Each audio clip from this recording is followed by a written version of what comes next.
Hi everyone, एक बार फिर से आप सभी लोगों का स्वागत है हमारे इस एसएससी सीजीएल 2024 प्रीलिम्स सॉल्यूशन की सीरीज में। और इस वीडियो में मैं आपके साथ डिस्कस करूंगा जीके जीएस के 25 सवालों को जिन्हें पूछा गया था 19 सितंबर की शिफ्ट नंबर 1 में। तो चलिए वीडियो को हम स्टार्ट करते हैं। वीडियो अगर आप लोगों को पसंद आती है तो इसको लाइक जरूर कीजिएगा। ये मेरा एप्लीकेशन है। इस एप्लीकेशन को एक बार आप डाउनलोड करके एक्सप्लोर जरूर कीजिएगा। आपके किसी भी वनडे एग्जाम की तैयारी करने का इसमें बहुत सारा कंटेंट दिया हुआ है। जैसे कि कुछ कोर्सेज हैं, जीएस इंग्लिश के लगभग 12-13 हजार इंडिविजुअल कोर्स के अंदर आपको प्रैक्टिस करने का मौका मिलता है। ये 4 कोर्सेज हैं जिनके जरिए आप अपना कंप्लीट थ्योरी कवर कर सकते हैं चारों ही सब्जेक्ट्स का। एसएससी की टेस्ट सीरीज हो, रेलवे एग्जाम की टेस्ट सीरीज हो, बाकी के इंपॉर्टेंट कोर्सेज आपको मेरे इन कोर्सेज में नजर आएंगे। तो चलिए भाई, पहला सवाल आपसे इन्होंने पूछा है कि निम्नलिखित में से किस वर्ष में दिव्यांगजन अधिकार अधिनियम को पारित किया गया था। ऐसा नहीं है कि 2024 के प्रीलिम्स एग्जामिनेशन के अंदर ये आपका बहुत पुराना कोई सवाल पूछ लिया हो। ये चर्चाओं में रहती हैं बातें, इसलिए इनके पुरानी जो इनसे रिलेटेड बनने वाले फैक्ट होते हैं उनको पूछ लिया जाता है। पहली इंपॉर्टेंट चीज कि ये जो rights of person with disabilities act है, इसको इन्होंने पारित किया था 2016 में। तो बाकी की जो जानकारियां मैं आपको देने वाला हूं इनको ध्यान से समझिएगा। होता क्या है, 1995 का एक एक्ट है, उसका नाम था persons with disabilities equal opportunities protection of rights and full participation act of 1995। तो ये जो 2016 के अंदर आपका पर्सन्स या फिर right of persons with disability act को इन्होंने पास किया था ना, इससे इन्होंने इस 1995 वाले एक्ट को रिप्लेस किया। तो आपसे ये हो सकता है कल को पूछ लें। दूसरी चीज, ये जो 2016 के अंदर इन्होंने 1995 वाले एक्ट को रिप्लेस किया, इसका उद्देश्य क्या है, इसको लेकर याद रखिएगा कि 2007 के अंदर यूनाइटेड नेशन कन्वेंशन हुई थी किसके ऊपर, rights of persons with disabilities को लेकर। उसको इफेक्ट देने के लिए आपका इस 2016 के एक्ट को पास कराया गया। इसमें उद्देश्य यही है कि जो ऐसे व्यक्ति हैं जिनको डिसेबिलिटीज है, उनको क्या करा जा सके, उनको कुछ अधिकार दिए जा सके, उनको कुछ कवर्स दिए जा सकें एजुकेशन के क्षेत्र में, रोजगार के क्षेत्र में, सोशल सिक्योरिटी के क्षेत्र में। याद रखेंगे। अब ये जो 1995 वाला अभी मैंने आप लोगों के साथ persons with disabilities equal opportunity protection of rights and full participation act 1995 वाला डिस्कस किया, ये पहला कॉम्प्रिहेंसिव लॉ था हमारे देश के अंदर जहां पर जितने भी दिव्यांगजन हैं उनको अधिकार दिए गए थे। वे पूछ सकते हैं कि पहली बार भारत के अंदर एक कॉम्प्रिहेंसिव लॉ कब आपका पारित करा गया था। तो इसके अंदर वही है कि एम्प्लॉयमेंट के क्षेत्र में, एजुकेशन के क्षेत्र में कुछ इनको अपॉर्चुनिटीज दी जा सके। तो याद रखेंगे इसको। अच्छा भाई, मैंने आप लोगों के सामने 2007 के अंदर यूनाइटेड नेशन का एक कन्वेंशन हुआ था rights of persons with disabilities को लेकर। वो एक अंतरराष्ट्रीय ह्यूमन राइट्स ट्रीटी थी जिसमें उनका उद्देश्य ये था कि भाई जितने भी डिसेबल लोग हैं उनके अधिकारों को, उनकी डिग्निटी को क्या करा जा सके, प्रोटेक्ट किया जा सके। तो इसको लेकर ये 2007 का आपसे डेट पूछ सकता है। तो इन बातों को याद रखिएगा, ठीक है। चलिए अगला देखते हैं। निम्नलिखित में से किसे 2021 में प्रोफेसर सी आर राव शताब्दी स्वर्ण पदक का प्रथम पुरस्कार प्राप्त हुआ था। जैसे स्टूडेंट आपका एग्जाम में 2024 में सवाल को देखते हैं तो वो कहते हैं कि बताओ इन्होंने 2021 के एक अवार्ड के बारे में पूछ लिया। ऐसा नहीं है। जब कभी भी कोई इंपॉर्टेंट पर्सनालिटी आपका हाल फिलहाल में न्यूज में आता है ना, तो उस आपके व्यक्ति को लेकर हाल फिलहाल में अगर उन्होंने किसी प्रकार के अवार्ड को हासिल किया हो तो हमें यार देख लेने होता है। जैसे कि यहां पर जिनका इन्होंने नाम यूज किया है ना, वो है आपके जगदीश भगवती। ये बहुत बड़े इंडियन अमेरिकन इकोनॉमिस्ट है, एक अर्थशास्त्री है, जिनको इनका रिसर्च के क्षेत्र में जो योगदान है कि जो आर्थिक डेवलपमेंट है, इंटरनेशनल ट्रेड है, उसके अंदर योगदान को लेकर जाना जाता है। तो कोलंबिया यूनिवर्सिटी के अंदर ये प्रोफेसर के पद पे थे, चर्चा में थे, तो इन्होंने ये लगे हाथों इनको ये जो गोल्ड मेडल अवार्ड दिया गया था उससे रिलेटेड आपसे सवाल पूछ लिया, ठीक है। अब ऐसा नहीं है कि इनके द्वारा सिर्फ यही अवार्ड हासिल करा गया है। याद रखिएगा कि इन्हीं व्यक्ति के द्वारा पद्म विभूषण अवार्ड भी हासिल करा जा चुका है। तो अगर आप इस साल के पद्म अवार्ड के किसी भी रिसिपेंट के बारे में पढ़ रहे हैं ना, तो उनके बारे में ये भी देख लेना कि उन्होंने कुछ समय में हाल फिलहाल पहले किसी अवार्ड को हासिल करा हो, क्योंकि उससे रिलेटेड ये क्या है ना, आपसे किसी भी तरीके से सवाल पूछ लेंगे फिर। चलिए आगे बढ़ते हैं। कौन सा अनुच्छेद ये कहता है कि प्रधानमंत्री की नियुक्ति राष्ट्रपति द्वारा की जाएगी? मेरे ख्याल से सबसे आसान सवाल आपको आज की क्लास का यही नजर आएगा, आर्टिकल नंबर 75। भारतीय संविधान का किससे डील करता है कि जो प्रधानमंत्री की अपॉइंटमेंट है उसको कौन करेंगे? उसको हमारे राष्ट्रपति करेंगे। और ना सिर्फ प्रधानमंत्री, जो बाकी के मिनिस्टर्स हैं उनकी नियुक्ति भी राष्ट्रपति करेंगे, प्राइम मिनिस्टर की भी नियुक्ति राष्ट्रपति करेंगे। ये आपका आर्टिकल नंबर 75 के अंदर दिया गया है। ठीक है। इसी आपके आर्टिकल नंबर 75 के अंदर और भी कई सारे प्रोविजन है कि भाई देखो, जो आपका आर्टिकल नंबर 75 के अंदर कलेक्टिव रिस्पॉन्सिबिलिटी होती है, कलेक्टिव रिस्पॉन्सिबिलिटी किसकी? काउंसिल ऑफ मिनिस्टर्स की। वो किसको रहेगी? लोकसभा को रहेगी, हाउस ऑफ द पीपल को रहेगी। तो याद रखेंगे इसको। अब यहाँ पर कई सारे और आप लोगों को अनुच्छेद दिए गए हैं, जैसे कि एक अनुच्छेद इन्होंने दिया है आर्टिकल नंबर 66। किससे डील करता है? ये करता है हमारे जो वाइस प्रेसिडेंट है ना, उनके इलेक्शन से ये आपका आर्टिकल नंबर 66 डील करता है। फिर उन्होंने आपको दिया है आर्टिकल नंबर 62। ये भी आसान है।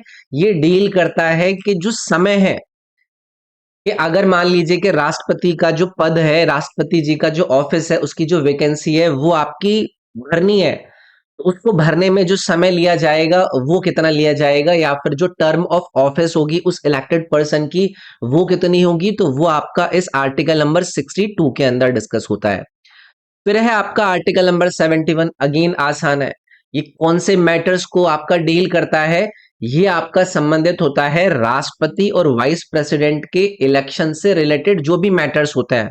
मैं यहां पर लिख देता हूं, प्रेसिडेंट वाइस प्रेसिडेंट के इलेक्शन के अंदर जितने भी एक्स्ट्रा मैटर्स होते हैं ना, ये उनसे रिलेटेड आपका डीलिंग करता है कि भाई अगर मान लीजिए कि इलेक्शन के अंदर किसी भी प्रकार का डिस्प्यूट आ गया प्रेसिडेंट और वाइस प्रेसिडेंट के अंदर, तो उसको किस प्रकार से आपका कंसीडर किया जाएगा, सुप्रीम कोर्ट उसमें फिर हस्तक्षेप करेगा। तो ये आपके कुछ आर्टिकल थे। चलिए आगे बढ़ते हैं। इस घटना के कारण रविंद्रनाथ टैगोर ने नाइटहुड की उपाधि को लौटा दिया था। आसान सवाल है। आप लोगों को पता है कि अमृतसर के अंदर एक बहुत बड़ा नरसंहार हुआ था, जिसको जलियांवाला बाग हत्याकांड कहा जाता है। कब हुआ था? सभी को ऐसी इंपॉर्टेंट डेट्स याद रखनी है। अप्रैल 13 1919 को ये हत्याकांड हुआ था पंजाब के अमृतसर के जलियांवाला बाग के अंदर। आप सभी को इसके बारे में पता है कि यहाँ पर रॉलेट एक्ट के अगेंस्ट प्रोटेस्ट चल रहा था। अब उसका एक अलग ही इन्होंने रूप दे दिया था। तो इस इवेंट के बाद, इस घटना के बाद नाइटहुड की जो उपाधि रविंद्रनाथ टैगोर जी को दी गई थी ना, उसको इन्होंने क्या कर दिया था? वापस कर दिया था। ठीक है। चलिए आगे बढ़ेंगे। भारत में किस खेल में पहला व्यक्तिगत ओलंपिक पदक जीता था? उस स्पोर्ट का नाम बताइए जिसमें इंडिया ने पहला इंडिविजुअल ओलंपिक मेडल जीता था। सिर्फ इंडिविजुअल ओलंपिक मेडल की बात कर रहे हैं। उस व्यक्ति का नाम भी मैं आपसे पूछना चाहूंगा, कोई बताएगा? इनका नाम था खाशाब दादा साहेब जादव। कई बार इनका नाम जिक्र हुआ है। मैं यहां पर लिख देता हूं,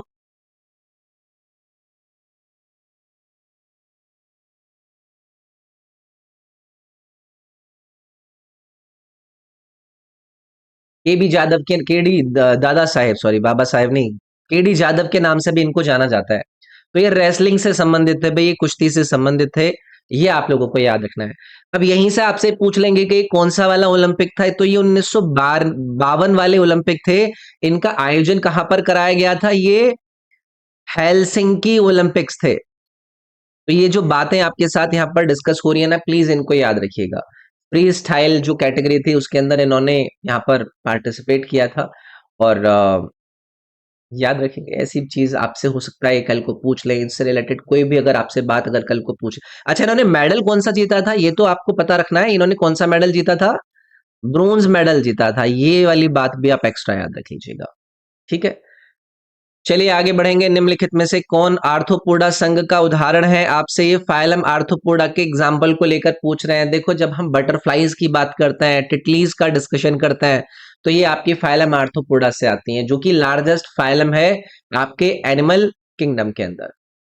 अभी ये जो आर्थ्रोपोड्स हैं, इनको किस प्रकार से आप कैरेक्टराइज करते हैं? तो जो इनका एक्सो स्केलेटन होता है, उसको लेकर इनको कैरेक्टराइज करा जाता है। इनकी सेगमेंटेड बॉडी होती है, इनके जॉइंटेड पेंडेजेस होते हैं, तो उसको लेकर इनको आर्थ्रोपोडा कैटेगरी के अंदर डिफाइन करा जाता है। तो याद रखेंगे इसको लेकर। अब यहाँ पर देखो कई सारे और भी ऑप्शन दिए गए हैं, जैसे कि यहाँ पर एक नाम दिया गया है पिला। ये क्या है? ये एक जीनस है, जो कि आपका फ्रेश वाटर स्नेल्स का एक क्या है? जीनस है। चलो इसको बाकी का डिस्कशन को इस वाले सवाल का नहीं करते हैं, कंफ्यूज हो जाओगे आप। तरुण भट्टाचार्य किस वाद्य यंत्र के लिए प्रसिद्ध है? मैंने आप लोगों से हमेशा कहा है कि हमारे देश के अंदर अलग अलग म्यूजिकल इंस्ट्रूमेंट से संबंधित पर्सनालिटी के आप लोगों को नाम याद रखने हैं। तो इंडियन क्लासिकल म्यूजिक के अंदर अपना सिग्निफिकेंट कंट्रीब्यूशन देने वाले तरुण भट्टाचार्य जी का आपको जो संबंध याद रखना है, वो रखना है संतूर से। इनको लेकर हो सकता है कल को आपसे पूछ लिया जाए कि बताइए कि 2018 के अंदर संगीत नाटक एकेडमी जो अवार्ड है वो किसको दिया गया? आर्ट के क्षेत्र में हमारे देश के अंदर किसी भी व्यक्ति की रिकॉग्नाइज करने के लिए उनकी जो योगदान है उसको दिया जाता है। तो 2018 में इनको संगीत नाटक पुरस्कार से सम्मानित किया गया था। तरुण भट्टाचार्य जी का संबंध हमने संतूर से देखा। अगला है SHG बैंक लिंकेज प्रोग्राम कार्यक्रम किसका घटक है? का एक घटक बताना है, इसका घटक बताना है आपको। Which is a component of the SHG bank linkage programme. तो हाल फिलहाल में किसी भी प्रकार का अगर कोई आपका प्रोग्राम चर्चा में होता है, तो उससे रिलेटेड हमसे चीजें पूछ ली जाती हैं। जैसे कि इसको लेकर ये आपसे हो सकता है पूछ लेंगे कि बताइए कि इसको लॉन्च किसके द्वारा करा गया? तो इसको नाबार्ड के द्वारा लॉन्च करा गया था। और इसको लॉन्च कब करा गया था? तो ये भी याद रखिएगा, इस प्रोग्राम को 1992 में लॉन्च करा गया था, जहां पर एक कॉस्ट इफेक्टिव मैकेनिज्म प्रोवाइड करने की बात थी। क्या फाइनेंशियल सर्विसेज जो भी अनडिजर्व्ड रूरल पुअर है या फिर जिन लोगों तक नहीं पहुंच पाती है उनके लिए। तो इसका इन्होंने आपसे क्या पूछा है? कंपोनेंट। तो ये loan to individual SHG members वाला इसका कंपोनेंट याद रखना है। ठीक है, चलिए जी आगे बढ़ते हैं। तैमूरी परंपरा के अनुसार कामरान के अधीन कौन सा क्षेत्र था? तिमुरीद ट्रेडिशन के अनुसार कामरान ने कंट्रोल किया, बताइए दिए गए चार विकल्प में से कौन सा रीजन? एक व्यक्ति का नाम आप लोगों को याद रखना है, जो कि कौन था? बाबर का दूसरा बेटा, इसका नाम था कामरान मिर्जा। आप में से बहुत कम लोगों ने इसके बारे में सुना होगा। तो तिमुर ट्रेडिशन के अनुसार जो एम्पायर था उसको बाबर के कई सारे बेटों के अंदर डिवाइड करा गया था, जिसमें ये जो कामरान है वो अफगानिस्तान और पंजाब वाले रीजन को क्या करता है? कंट्रोल करता है। याद रखोगे इसको। चलिए आगे बढ़ते हैं। नवरात्रि किस देवी को समर्पित है? सभी लोग आंसर कर देंगे। Navratri is dedicated to which goddess? तो आपको माँ दुर्गा जी का नाम इसमें याद रखना है। सभी को पता है एक हिंदू त्योहार है, 9 दिनों तक ये आपका त्योहार चलता है, जिसमें हम अपनी हिंदू देवी दुर्गा जी की पूजा करते हैं। चलिए आगे बढ़ते हैं।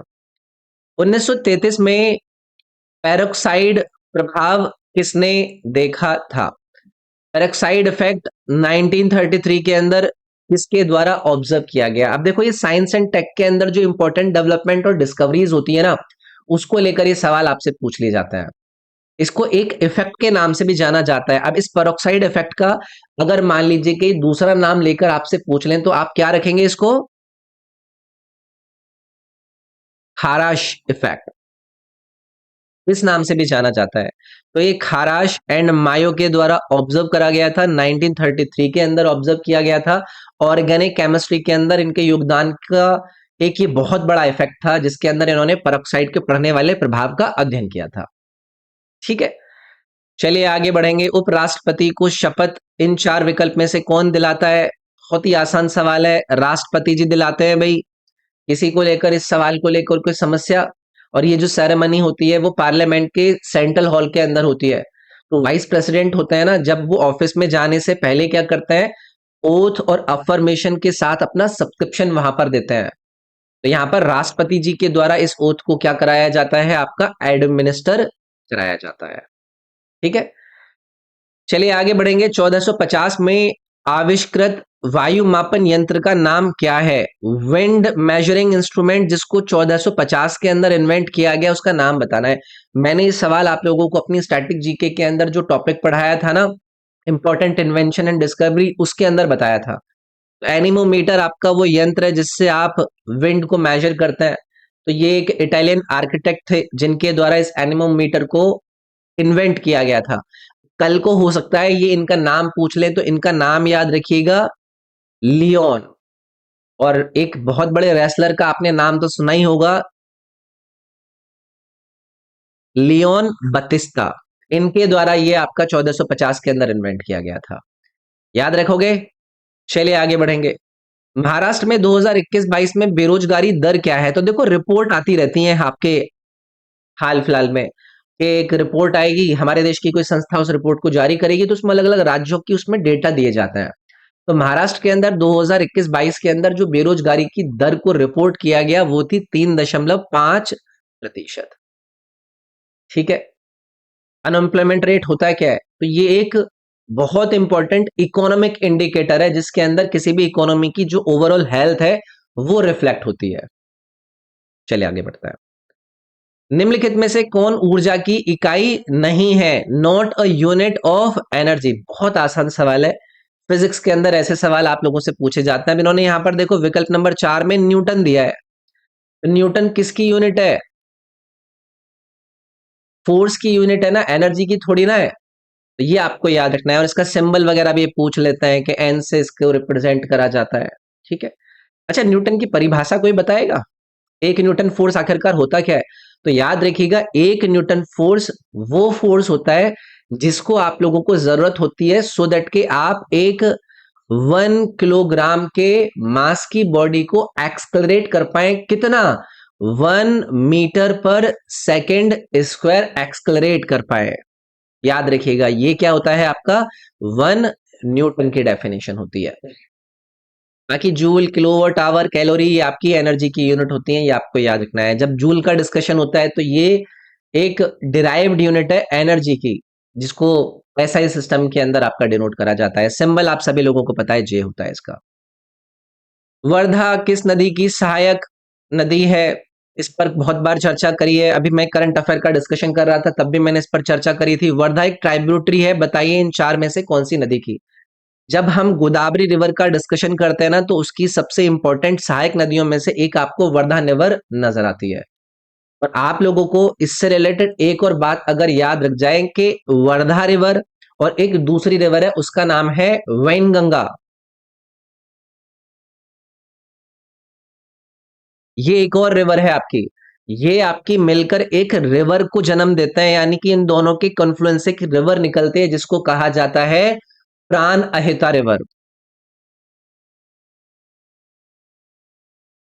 तो ये अगर आपको बात याद रह जाए तो बढ़िया है, और ये प्राण अहिता ही आगे जाकर आपकी गोदावरी रिवर से मिलती है। चलिए आगे बढ़ता है। ओंकार नाथ ठाकुर किसके शिष्य थे? ओंकार नाथ ठाकुर बताइए कि स्टूडेंट थे इन चार विकल्प में से किसके? देखो, पंडित विष्णु दिगंबर पुलस्कर। ये जितने भी हमारे देश के अंदर हिंदुस्तानी क्लासिकल म्यूजिक को रिवाइव करने वाले फोरमोस्ट फिगर रहे हैं ना, उसमें से ये एक थे। तो यहां पर आपको दिया गया है पुलस्कर। इनका पूरा नाम क्या है? पंडित विष्णु दिगंबर पुलस्कर। तो इनके द्वारा याद रखिएगा एक बहुत बड़े महाविद्यालय को फाउंड किया गया था। अगर आप इसको याद रख पाए, कल को हो सकता है कि इनके नाम पर यह पूछ लिया जाए। तो 1901 के अंदर इन्होंने एक महाविद्यालय को फाउंड किया था जिसका नाम था गांधर्व महाविद्यालय। कल को अगर ये पूछ लिया जाए तो इसको लेकर आप तैयार रहिएगा। तो इसमें क्लासिकल म्यूजिक एजुकेशन वगैरह प्रोवाइड करी जाती थी। तो ओंकार नाथ ठाकुर का ये क्या, ओंकार नाथ ठाकुर इनके ही स्टूडेंट थे। ठीक है, अगला सवाल है, विजेंद्र सिंह ने कितनी बार भारत के ओलंपिक में प्रतिनिधित्व किया? अब विजेंद्र सिंह को आप सभी लोग जानते ही हैं, एक्टर भी रह चुके हैं, रोडीज में भी आते हैं, तो इंडिया को इन्होंने 3 बार रिप्रेजेंट किया है भाई, याद रखिएगा। सबसे पहले 2004 का जो एथेंस का ओलंपिक्स था उसमें इन्होंने पार्टिसिपेट किया था। फिर 2008 का जो बीजिंग का ओलंपिक्स था उसमें इन्होंने पार्टिसिपेट किया। फिर 2012 के लंदन ओलंपिक में भी आपको विजेंद्र सिंह को पार्टिसिपेट आपने करता हुआ देखा होगा। तो एक बहुत बड़े हमारे देश के बॉक्सर है, इस बॉक्सिंग के अंदर इनका बहुत बड़ा योगदान रहा है। और आप लोगों को ये भी याद रखना है कि जो पहला एवर बॉक्सिंग के अंदर मेडल जीता गया वो भी इनके द्वारा जीता गया था। कहां पर? बीजिंग ओलंपिक्स के अंदर। तो ये बातें हो सकता है कल को आपसे पूछ ले। निम्नलिखित में से कौन ओडिसी से संबंधित नहीं है? ओडिसी से डांस से कौन 4 विकल्प में रिलेटेड नहीं है? यहां पर ना एक आपको नाम दिया गया है, एक सवाल आपसे पूछा जाता है कि बताइए कि दिए गए 4 विकल्प में से कथक डांस से कौन संबंधित है। तो उसमें आपको कुमकुम मोहंती का नाम याद रखना है भाई। बाकी जो यहाँ पर मायाधर रावत, किरण सहगल और गीतांजलि लाल के नाम दिए गए ना, ये आपकी उड़ीसी डांस से एसोसिएटेड है। तो मैंने आप लोगों को बताया है कि आपका अलग अलग जो ऐसे पर्सनालिटी होते हैं जो हमारी इन इंडियन क्लासिकल डांस से एसोसिएटेड होते हैं, उनके सवाल आपके पेपर में पूछते हैं। अगला है, स्वतंत्रता के समय औद्योगिक विकास में मुख्य बाधा क्या थी? इंडिपेंडेंस पर इंडस्ट्रियल डेवलपमेंट के अंदर जो मेन ऑब्स्टेकल था वो क्या था? तो हमारे देश के अंदर जब हमने इंडिपेंडेंस के बाद इंडस्ट्रियल डेवलपमेंट को करने की कोशिश करी तो हमारे पास पैसा नहीं था यार, कैपिटल इन्वेस्टमेंट की हमारे देश के अंदर कमी थी, कैपिटल ही नहीं था सो दैट कि इसको हम डेवलप कर सके। और आपको पता है कि अंग्रेज हमारे देश के अंदर सारा का सारा पैसा निकाल कर रहे, छोड़ के ही नहीं गए थे कुछ भी।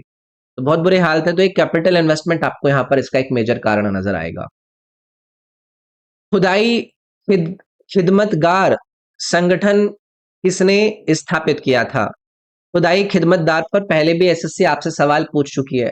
एक मैं आपको निकनेम बताता हूं, इनको बच्चा खान के नाम से भी जाना जाता है। इसकी बात हो रही है, हम अब्दुल गफ्फार खान का यहाँ पर जिक्र कर रहे हैं। इनको किस नाम से जाना जाता है ये भी याद रखिएगा। या फिर इनको एक और नाम दिया जाता है जिसके बारे में सभी को पता होगा, पेंटायर गांधी, है ना? तो इनके द्वारा इस खुदाई खिदमतगार का यू नो एक तरीके से फाउंड किया था इन्होंने। और खुदाई खिदमतगार मतलब होता है सर्वेंट्स ऑफ गॉड। ये एक मूवमेंट था, 1929 का ये मूवमेंट था। ये याद रखिएगा, इसकी डेट भी अगर आपसे पूछ ली जाए तो अंग्रेजों के अगेंस्ट में ये एक नॉन वायलेंट मूवमेंट इनके द्वारा स्टार्ट करा गया था। निम्नलिखित में से कौन मूल कर्तव्य नहीं है? फंडामेंटल ड्यूटी इन 4 में से कौन सा नहीं है? पहला, prohibit trade in endangered species. भाई ये वाला ही हो गया। ये फंडामेंटल ड्यूटी क्या पढ़ा है क्या आपने? तो मोरल ऑब्लिगेशंस जो हमारे संविधान के अंदर पार्ट नंबर 4 के ए भाग में डाले गए हैं उसमें आपको 11 फंडामेंटल ड्यूटीज नजर आती हैं। अब देखो, फंडामेंटल ड्यूटीज पर इतनी बार चर्चा हो चुकी है कि उनको कब ऐड करा गया। 42nd अमेंडमेंट एक्ट 1976 के द्वारा ऐड किया गया। किस कमेटी ने रिकमेंडेशन दी थी? स्वर्ण सिंह कमेटी की रिकमेंडेशन पर फंडामेंटल ड्यूटीज को ऐड किया गया था। तो ये आपका पहला वाला इसमें एलिमिनेट करना था आपको। टेटनस का अन्य नाम आपसे पूछ रहे हैं कि बताइए क्या है? Other name of tetanus. अब बहुत ही कॉमनली आपका ये वाली बात ना, ये मतलब आपसे अलग अलग जगह पर इनको पूछते हैं, ठीक है? तो इसको एक नाम से जाना जाता है, लॉक जॉ। ये डी ऑप्शन इसमें करेक्ट हो जाएगा। ये कॉमन नाम है टिटनस का। क्या है ये? अगर आपसे पूछा जाए किस प्रकार का ये एक इन्फेक्शन है तो इसको आप एक सीरियस बैक्टीरियल इन्फेक्शन के रूप में देखते हैं। तो ये वाली चीज भी हो सकता है आपसे पूछ ली जाए। यहीं पर मैं आपसे पूछूंगा कि ये जो आपका टिटनस है बताइए कि किसकी वजह से होता है? तो बैक्टीरियल इन्फेक्शन है तो बैक्टीरिया से होगा। अब जिस बैक्टीरिया से हो रहा है उसका नाम क्या है? तो याद रखिएगा, क्लोस्ट्रीडियम। क्लोस्ट्रीडियम करके याद रखिएगा और फिर आपका आ जाएगा टिटनी। इस बैक्टीरिया की वजह से ये टिटनस होता है, ठीक है? तो नर्वस सिस्टम के अंदर टॉक्सिन को ये आपका प्रोड्यूस कर देता है। किस शासनकाल में बौद्ध धर्म हीनयान और महायान में बटा? इसका रूल था जब बुद्धिज्म स्प्लिट हो जाता है हिनायना और महायाना। बहुत ही आसान सवाल है। आप लोगों को अलग अलग प्रकार की बुद्धिस्ट काउंसिल्स के बारे में मैंने बताया था, तो जो फोर्थ बुद्धिस्ट काउंसिल थी उसको कब कराया गया था? जब कुषाण एम्परर कनिष्क का रूल था। और इसको कहां पर कराया गया था? कश्मीर में आयोजित कराया गया था। तो यहीं पर ये जो दो आपके सेक्ट हैं बुद्धिज्म के, हिनायना और महायाना, इनका डिवीजन होता है। महायाना का मतलब होता है ग्रेटर व्हीकल, जिसमें कलेक्टिव साल्वेशन पर जोर दिया जाता है। बुद्धिसत्वा का रोल इसमें डिफाइन किया जाता है। चलिए, इस वीडियो का अंतिम सवाल आपके सामने है। 2019 में किस राज्य का सड़क घनत्व सबसे अधिक था? Highest road density in 2019। अब आप लोग सोच रहे होंगे कि 2024 में 2019 का इन्होंने सवाल पूछ लिया। यार, ये जो डेटा आया था ना, ये 2023 के अंदर आया था। तो फाइनेंशियल ईयर 2019 के अंदर केरला के अंदर हाईएस्ट रोड डेंसिटी देखने के लिए मिली थी। तो ये आपको याद रखना है। जो भी आपका डेटा वगैरह आया करे, अलग अलग राज्यों के संबंधित उसमें पैरामीटर्स को डिफाइन करा गया हो, उनको देख लेना होता है यार। ठीक है। तो भाई, ये था हमारा इस वीडियो का डिस्कशन। और बाकी आपको ये वीडियो पसंद आई है तो इसको लाइक जरूर कर दीजिएगा। वीडियो को अपने फ्रेंड्स के साथ आप लोग शेयर कर सकते हैं। चैनल सब्सक्राइब नहीं कर रखा है, सब्सक्राइब कर लीजिएगा। बाकी मुझसे अगर आपको पर्सनली कनेक्ट करना है तो ये मेरे इंस्टाग्राम का यूजर नेम है robin_sirg। इस पर आप मैसेज कर सकते हैं।